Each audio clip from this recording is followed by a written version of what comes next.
وتعالى إن الله عنده علم الساعة صدق الله المولانا العلي. மேலான அல்லாஹ்வின் நல்லடியார்களே, அல்லாஹு சுப்ஹானஹு வ தஆலா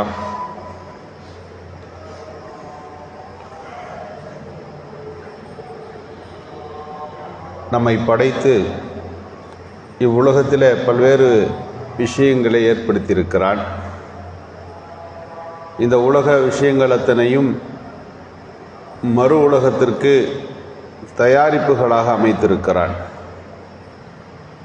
மறு உலகம் என்று நம்புவதும், இவற்றையெல்லாம் படைத்த அல்லாஹ் ஒருவன் இருக்கிறான் என்று நம்புவதும், மறு உலகத்தில் சொர்க்கம் இருக்கிறது நரகம் இருக்கிறது என்று நம்புவதும், இப்படியெல்லாம் பல்வேறு நம்பிக்கைகள் இருக்கின்றன. அவற்றிற்கு கைபுகள் என்று நாம் சொல்லுகின்றோம். நம்ம எல்லாம் பார்க்காதது. மரணத்திற்கு பிறகுதான் அவற்றையெல்லாம் நம்மால் பார்க்க முடியும். உங்களில் ஒருவர் இவ்வுலகத்தில் இருக்கிற போது அல்லாஹ்வை காண முடியாது. அப்போ இதற்கு மறைவான பொருள் என்று சொல்லுவார்கள். நபிகள் பெருமானார் ஸல்லல்லாஹு அலைஹி வஸல்லம் இடத்துல ஒருவர் வந்தார். கியாமத்து நாள் எப்போது வரும் என்று கேட்டார். நபிகள் ஸல்லல்லாஹு அலைஹி வஸல்லம் சொன்னார்கள், கேட்கப்படுகிற என்னை விட கேட்கிற உங்களுக்குத்தான் அது பற்றிய தகவல் அதிகம், நீங்கள் தான் அது ரொம்ப தெரிஞ்சிருக்கிறீங்க என்று சொன்னார்கள்.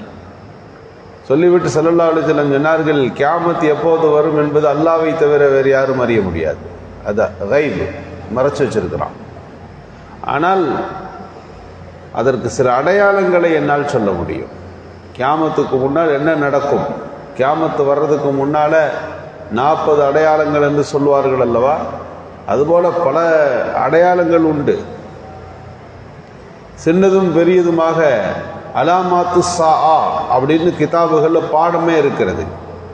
கியாமத்தினுடைய அடையாளங்கள், அஷ்ராத்து ஸாஆ. இந்த வாசகங்களிலே நபிகள் ஸல்லல்லாஹு அலைஹி வஸல்லம் பல ஹதீஸுகளை சொல்லுகிறார்கள். கியாமத்து எப்போ தொடங்க ஆரம்பிக்கும், உலகம் அழியறதுக்கு முன்னாடி முதல்ல நடக்கிறது எது, ரெண்டாவதாக நடக்கிறது எது, கடைசியாக நடக்கிறது எது என்று ஸல்லல்லாஹு அலைஹி வஸல்லம் அவர்கள் ஒவ்வொன்றாக சொல்லி கடைசியாக ஒரு காற்று ஒன்று வீசும். அந்த வீசின உடனே முஸ்லீம்கள் அத்தனை பேரும் மௌத்தாயிருவாங்க. கெட்டவர்களை தவிர இந்த பூமியில் யாருமே இருக்க மாட்டாங்க. நல்லவர்கள் அத்தனையும் மரணப்பட்டு போவார்கள். அப்போது பூமியில் இருப்பது யார் என்று கேட்கப்படும். வம்பர்கள் மட்டுமே வாழ்கிறார்கள் என்று சொல்லுகின்ற போது அல்லாஹ் தஆலா சூர் ஊத அனுமதிப்பான். ஒரு சூர் ஊதன உடனே என்ன நடக்கும், உலகம் அழிய தொடங்கிவிடும், அழிந்து முடிந்து விடும். ரெண்டாவது சூர் ஊதும் போது தான் நம்மெல்லாம் எழுந்து கியாமத்துக்கு தயாராகுவோம். 2 சூர்கள் தான் ஊதப்படும். முதல் சூரில் உலகம் அழியும், 2வது சூரில், சூர் என்று சொன்னால் ஒரு சத்தம், ஒரு குழலிலிருந்து வருகிற ஒரு சத்தம். இஸ்ராஃபீல் அலைஹிஸ்ஸலாம் அவர்கள் அதை ஊதுவதற்கு தயாராக இருக்கிறார்கள். அந்த இஸ்ராஃபீலுக்கு அலைஹிஸ்ஸலாத்துக்கு முன்ன 2 பேர் கூட இருக்கிறார்கள். மீகாயில் அலைஹிஸ்ஸலாமும் ஜிப்ரைலும் கூட இருக்கிறார்கள். அல்லாஹ்வுடைய உத்தரவை செயல்படுத்துகின்ற அந்த தருணம் இறுதியிலே வந்து சேரும். இதெல்லாம் அடையாளம். ஆனால் எப்போது நடக்கும் அது பற்றி அறிவு இருக்காது, அது பற்றி இல்ம் நமக்கு இல்லை. இதுபோல பல்வேறு விஷயங்கள் உண்டு.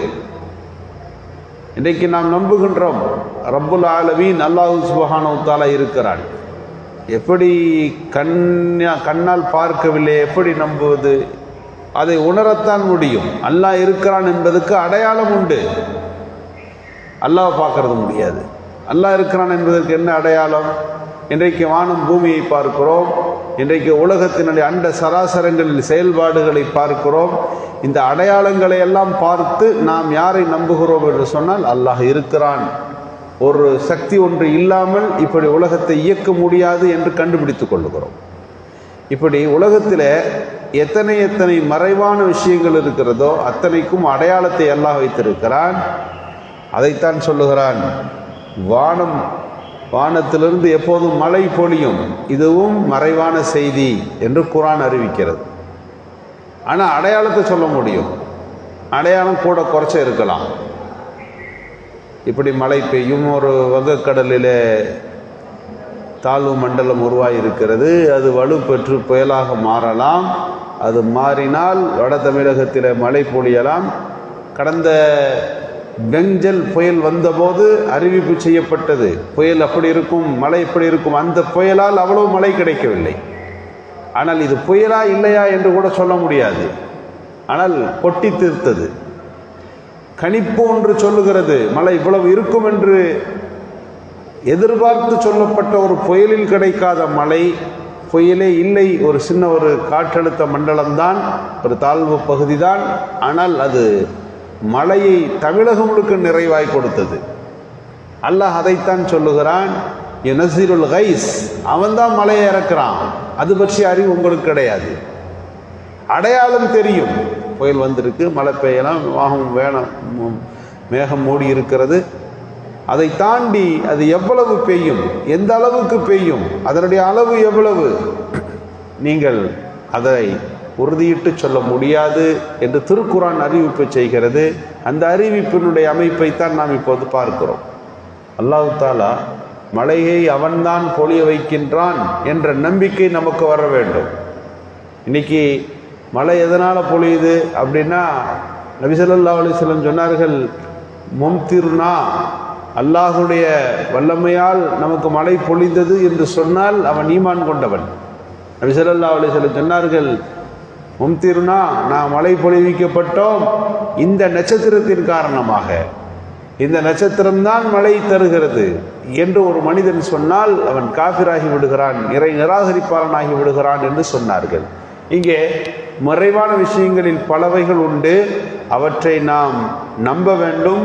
அல்லாஹ்வுடைய இல்மில் அவைகள் இருக்கின்றன, நம்மால் அதை கணித்து விட முடியாது, கண்டுபிடிக்க முடியாது என்பதை நம்ப வேண்டும். சில அடையாளங்கள் அவற்றிற்கு உண்டு, அந்த அடையாளங்கள் கணிப்புகள் தான். அந்த கணிப்புகள் சரியாகவும் இருக்கலாம், தவறாகவும் இருக்கலாம். கியாமத் எப்போது வரும், அடையாளங்களை சொல்லலாம், அதை உறுதியிட்டு சொல்ல முடியாது. மழை பொழியும், அடையாளங்களை சொல்லலாம், அது எவ்வளவு எப்படி பொழியும் என்பதை நம்மால் சொல்ல முடியாது.